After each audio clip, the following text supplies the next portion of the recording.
Hey everybody, it's Jay Kitchen from jaysbeard.com. I hope you're doing well today, better than well. I hope you're doing awesome. We're going to be doing a review of another offering from the house of Nasomatto. This is their Absinth.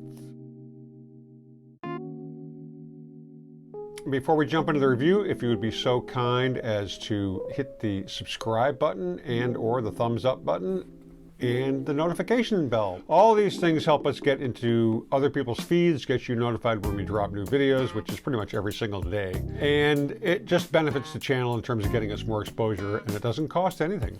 So we really appreciate it. I picked up a little decant of this absinthe from Nasomatto. Check out the container that it comes in. Because I liked the Artesian Perfumers version, their Faux de Absinthe, I think it's called, which I've almost emptied the full bottle that I bought years and years ago. Really nice scent.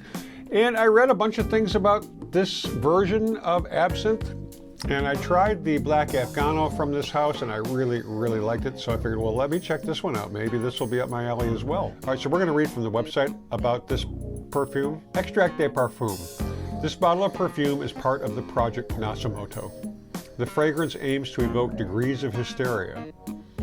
It is the result of a quest to stimulate irresponsible behavior. Any possible cloudiness, despite being thoroughly filtered, has no negative effect on the quality of the perfume. I'm not really sure what all that means, to be very honest with you, but I do know that absinthe is an alcohol, about 140 proof, super, super strong, tastes like licorice, typically green. Most of what you find, or at least used to, came out of Czechoslovakia. It had been banned in America for many years because of the use of something called wormwood. And I'm not really clear as to why that was felt to be problematic, although I do know that you can, under the right circumstances and the proper, correct absinthe, definitely get a little bit hallucinatory. They refer to it as the green fairy. Now, I put this cologne on yesterday and today.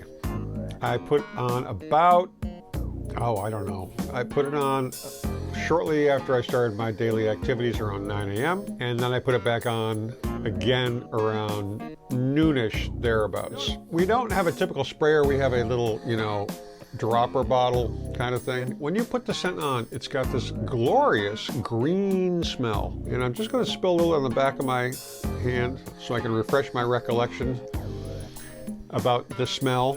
Fragrantica will list the notes and that sort of thing. They only have, there's no top, there's no middle, there's no bottom notes. There's just wormwood, green notes, and vetiver.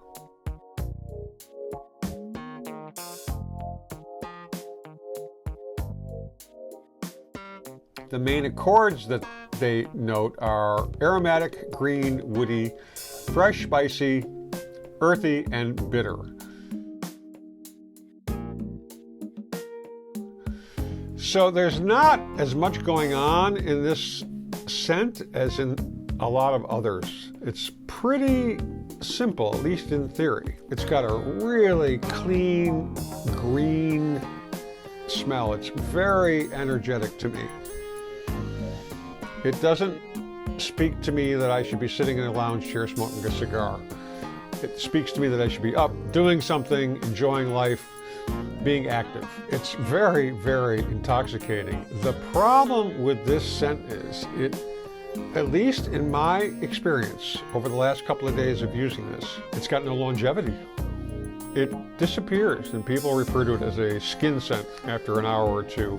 And maybe that's true, but even after an hour or two, and it's been about 5 hours on this wrist, I can hardly smell anything, to be very honest with you. The price point on this for 30 milliliters, which is the maximum size bottle it comes in that I'm aware of, is just under 200 bucks. I think it's like 180 or $195 for 30 milliliters. Not very much. Some of the comments and reviews on Fragrantica are very interesting. Someone says, if this was 30% more potent, I'd keep it. Too pricey to be a skin scent within 1 hour.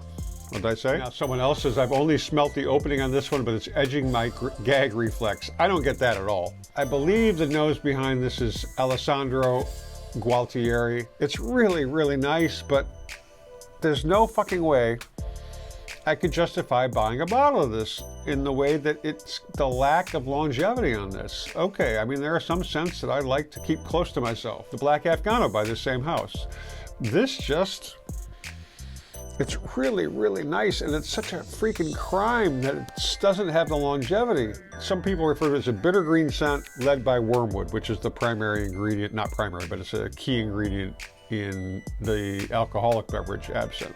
Someone said 2 words, earthy and green, which I would kind of concur with. It's really pleasant, really, really nice, but there's no way I can justify buying this.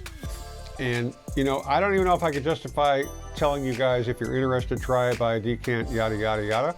Maybe I'm missing something. Maybe my sensors aren't on, but I'm just not feeling this. So I would do a pass on this. It's not bad. It just doesn't have a lot of strength, projection, or longevity.